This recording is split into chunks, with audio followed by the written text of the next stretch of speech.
The distance between the foci is 6 and its minor axis is between the foci is 2AE is equal to 6. That implies AE is equal to 3. And its minor axis is, that means 2B is equal to 8. That implies B is equal to 4. Then eccentricity is equal to eccentricity and B square is equal to A square into 1 minus E square. B square means 16 is equal to A square minus A square E square. So 16 is equal to A square minus A square E square means 9. So A square is equal to 25. A is equal to 5. Now A is equal to 3. E is equal to 3 by 5, which is the eccentricity of the given hyperellipse. Question number 10. The equation of the circle passing through foci of x square by 16 plus y square by 9 is equal to 1 and having center at 0, 3 is. Now the given ellipse is A is greater than B. So the ellipse is like this. One end of the minor axis is 0, 3 and another one is B dash 0, minus 3. And the circle passing through the foci and having 0, 3 as the center is, this is the circle. So this is the radius of the given circle, AE, 0.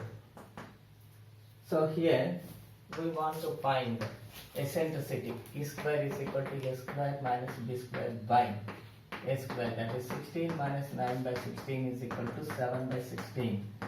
Now that is E is equal to root 7 by 4. Foci.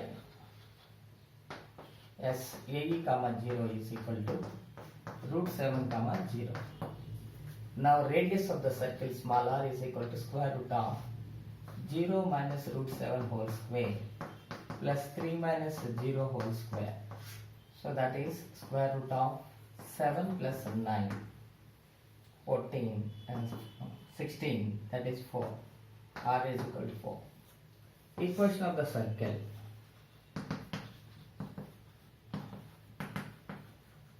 With the center 0, 3 and radius is 4 is x minus 0 whole square plus y minus 3 whole square is equal to 4 square. That is x square plus y minus 3 whole square is equal to 16, which is the required solution. Equation of the circle. Question number 11. The slope of the common tangent to the ellipse x square by a square plus y square by b square is equal to 1 and a concentric circle of radius at r is. Equation of tangent in slope form is equation of tangent in slope form y is equal to mx plus r minus root of a square m square plus b square. One is tangent to the concentric circle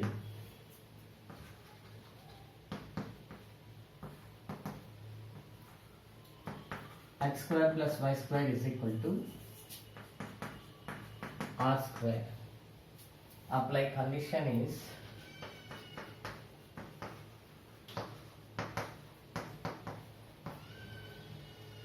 r is equal to d, where r is r. D means perpendicular distance from origin to the line, that is square root of a square m square plus b square by root of 1 plus m square. Now applying squaring on both sides and cross multiplication, r square plus r square m square is equal to a square m square plus b square. So we take r square minus b square is equal to m square into a square minus r square. So m square is equal to r square minus b square by a square minus r square. Therefore m is equal to square root of r square minus b square by a square minus r square, which is the required slope. Question number 12. The eccentricity of the hyperbola whose length of latus rectum is 8. Length of latus rectum means 2b square by a is equal to 8. That implies b square is equal to 4a. And the length of its conjugate axis is equals to, length of conjugate axis means 2b is equal to half of the distance between the foci, 2ae. 2 to cancel. Now 4b square is equal to a square e square.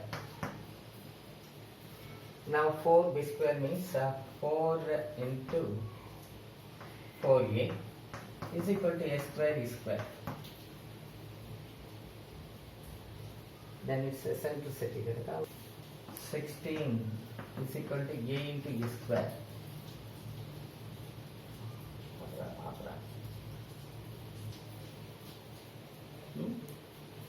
Now a square is cancelled. 4 minus 4 e square is equal to e square. So therefore 5 e square is equal to 4.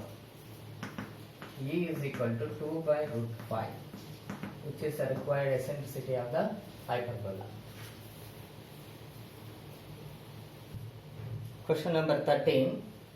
For the hyperbola x square by cos square alpha minus y square by sin square alpha is equal to 1. Which of the following is constant? First of all, we find eccentricity.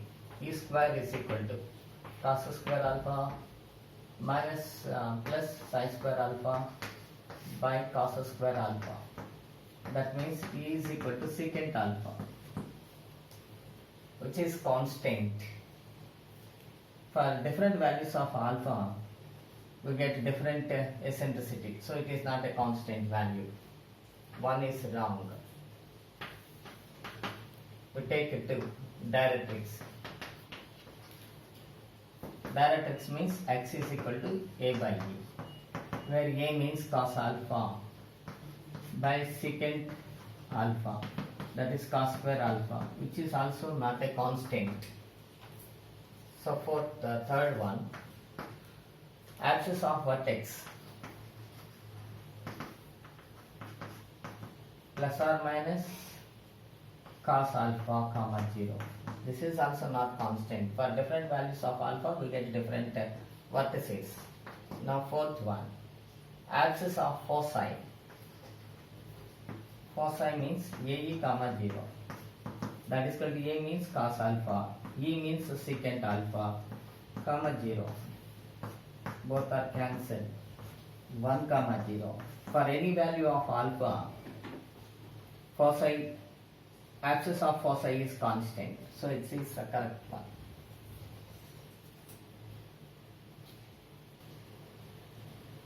Fourteenth question. The locus of a point P alpha comma beta moving under the condition that the line y is equal to alpha x plus beta is tangent to the hyperbola. The condition that the tangent, condition for tangents, c square is equal to a square m square plus minus b square, where c square means beta square is equal to a square means a square, m square means alpha square, minus b square is b square. So locus of alpha comma beta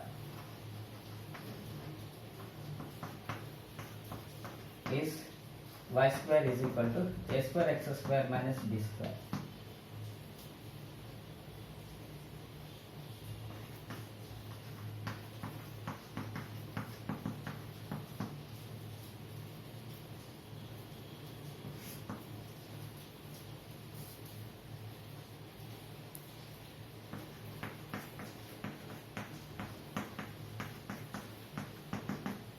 Is